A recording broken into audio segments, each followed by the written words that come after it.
हमें ज्वाइन किया है सिंध के वज़ीर ट्रांसपोर्ट अवैस कादिर शाह साहब हमारे साथ मौजूद हैं। शाह साहब, जब आलमी मीडिया में ये बात हो कि मुल्क को ठीक ठाक रेवेन्यू देने वाला मुल्क का सबसे बड़ा शहर ट्रांसपोर्ट के निज़ाम से महरूम है, तो इस शहर की हुकूमत में रहने वाले हर शख्स से ये सवाल होगा कि इतने सालों में ट्रांसपोर्ट के लिए आपने क्या किया। सर, हुकूमत सिंध की कारकर्दगी बता दें आप। ग्रीन लाइन वालों पे तो चलें हम बाद में आते हैं, वो वफाक ने कंप्लीट करना था 2.5 साल से, मेरा ख्याल है 1 इंच काम नहीं हुआ आप उस पर। लेकिन अब बता दीजिए कि आपने क्या किया सर 12 सालों में। सवाल तो ये है। लेकिन ट्रांसपोर्ट की तरफ आते हुए ये ज़रूर कहूँगा कि माजी में वाकई 12 साल से हमारी हुकूमत है।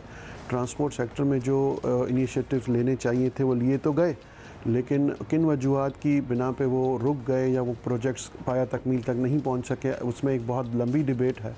मैं कोई इस वक्त पॉलिटिकल बात नहीं करना चाहता, लेकिन अल्हम्दुलिल्लाह इन 2 सालों में हमारे पास जो फॉरेन फंडेड प्रोजेक्ट्स हैं वो आ गए हैं और उसमें मैंने बहुत कोशिश की है कि उनको वॉर फुटिंग्स पे ले जाया जाए। और उसमें मैं एक छोटी सी चीज़ जल्दी बताता चलूँ, फिर कभी प्रोग्राम में डिटेल से बताऊँगा कि हमारे पास जो ये मेट्रो सर्विसेज टाइप, जिस तरह आप समझ लेंगे कि BRT सर्विस, बस रैपिड ट्रांजिट सिस्टम्स जो चलेंगे, उसमें रेड लाइन का जो प्रोजेक्ट है एशियन डेवलपमेंट बैंक के तवज्जुह से बनाया जा रहा है, वो इंशाल्लाह हम अगले साल के शुरू में ही फरवरी या मार्च में हम इंशाल्लाह उसकी ग्राउंड ब्रेकिंग करेंगे।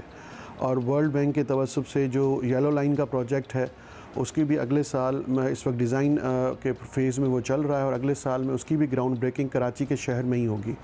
बाकी वाकई ये हकीकत है कि प्रोजेक्ट्स तो बहुत आने चाहिए थे। अब अगर मैं बोलूँगा कि फाइनेंशियली सिंध गवर्नमेंट के साथ जो इश्यूज़ रहे हैं या जो फेडरल गवर्नमेंट की तरफ से सॉवरेन गारंटीज़ बड़े बड़े प्रोजेक्ट्स के लिए नहीं मिल सकी हैं, तो ये फिर वो पॉलिटिकल वे में चला जाएगा। हम अपनी पूरी कोशिश कर रहे हैं और इंशाल्लाह 2 प्रोजेक्ट्स मैंने आपको बता दिए जो अगले साल हम ग्राउंड ब्रेक कर रहे हैं, और इंशाल्लाह हमारी कोशिश ये रहेगी कि जितना हो सके ट्रांसपोर्ट सेक्टर को इम्प्रूव करें। उवैस कादिर साहब, सॉरी टू से, लेकिन आपके भी जो ये अगले साल ग्राउंड ब्रेकिंग और अगले साल ये वो उस लिस्ट में हम ऐड कर देंगे जो पिछले भी बहुत से अभी चलाई है हमने, जो कहते रहते हैं कि सब कुछ होगा, होना कुछ नहीं। अच्छा, ये बता दें कि ट्रांसपोर्ट की बात की जाए तो शहरी आपसे लंदन, न्यूयॉर्क नहीं बल्कि मेट्रो मुल्तान, पेशावर, लाहौर भी नहीं, कराची में चलने वाली KCR ही दोबारा मांग रहे हैं। तो इस प्रोजेक्ट पर काम कहाँ तक पहुँचा?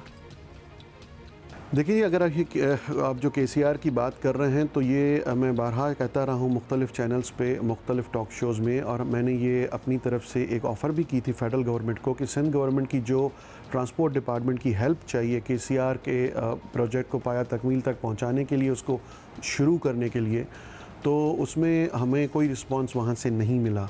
और आपने देखा कि ये हाल ही में कोर्ट ने भी एक डिसीशन दिया था, ऑनरेबल सुप्रीम कोर्ट का एक डिसीशन भी आया था जिसको सिंध गवर्नमेंट ने बिल्कुल उसी तरह एक्सेप्ट किया और फिल फॉर उस पर काम भी शुरू कर दिया गया। जो सिंध गवर्नमेंट के ज़िम्मे जो जिम्मेदारियां थी वो हमने पूरी की।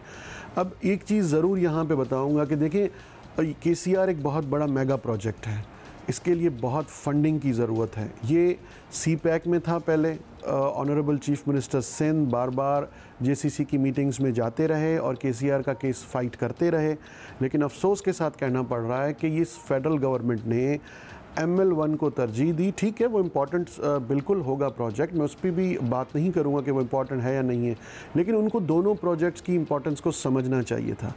KCR को इस वक्त CPEC से निकाला जा चुका है और KCR के लिए जो फंडिंग चाहिए थी वो इतनी फंडिंग अकेले सिर्फ सिंध गवर्नमेंट के पास नहीं है। अच्छा साहब, सिंध हुकूमत के ऐसे बहुत से ऐलानात मौजूद हैं कि 2000 बसें आ जाएंगी, 10 दिन में 100 बसें देख लेंगे, नीली पीली ग्रीन लाइन चलेगी। आपको पता ही है कि कितना एक तवील फहरिस्त है, कलर स्पेक्ट्रम पूरा कंप्लीट हो गया बयानात में, लेकिन सड़कों पर नहीं आया। लेकिन ये सच नहीं है, कोई एक भी सड़क पर बस नहीं आ सकी। कुछ बता दें कि मुस्तकबिल में कराची वालों के लिए सिंध हुकूमत ने क्या सोचा है? बस वो जो 2 प्रोजेक्ट्स जिनकी ग्राउंड ब्रेकिंग होनी है अभी और उसके बाद पता नहीं 3 साल लगे 4 साल लगे, वही है या अभी कुछ है इमरजेंसी फुटिंग पे सड़कों पे लाने के लिए आपके पास? देखें, ये बिल्कुल बात सही है आपकी कि माजी में ऐलानात किए गए, माजी में बहुत से प्रोजेक्ट्स इनिशिएट किए गए। एक बात ज़रूर कहूँगा कि कोई भी पॉलिटिकल रिप्रेजेंटेटिव या कोई भी ज़िम्मेदार सिंध कैबिनेट का जो मिनिस्टर साहिबान अगर कोई ऐलान करते हैं तो ज़रूर उन्होंने इनिशिएट किया होगा, उन्होंने चीज़ें आगे बढ़ाई होंगी। इस पे अगर ये शक किया जाए कि कोई ऐसा ही फॉल्स ऐलान किया गया, जो ये बात बिल्कुल गलत है, ये परसेप्शन बिल्कुल गलत है। अगर कोई प्रोजेक्ट रुक जाता है या कोई प्रोजेक्ट किसी वजह से तसलसल का कोई प्रॉब्लमेटिक शिकार हो, प्रॉब्लम आ जाती है किसी प्रोजेक्ट में, तो उसकी बहुत सी वजूहत होती हैं। बेसिक इशू है फ़ंड्स। देखिए, सिंध गवर्नमेंट के पास इतने फ़ंड्स नहीं हैं, और इस 2 सालों में तो बिल्कुल भी फ़ंड्स के जो सिंध गवर्नमेंट के फ़ंड्स के साथ इश्यूज़ आए हैं वो हम बार बार बताते रहे, कहते रहे। पिछले 2 हफ्ते तक का फिगर मुझे याद है कि 60 बिलियन रुपीस जो एज़ पर NFC हमारा डिविजिबल हमें मिलना चाहिए था डिविजिबल पूल से, वो अभी तक हमें नहीं मिला। अगर इसी तरह शॉर्टफॉल रहेगा तो बड़े बड़े प्रोजेक्ट्स पे इफ़ेक्ट होगा। वैस कादिर शाह साहब, बहुत बहुत शुक्रिया हमसे बात करने का। और लोग आवाम जो हमें सुन रहे हैं, ख़ास तौर पे कराची के अवाम, you can decide for yourself कि ये बात पिछले 2 सालों की है।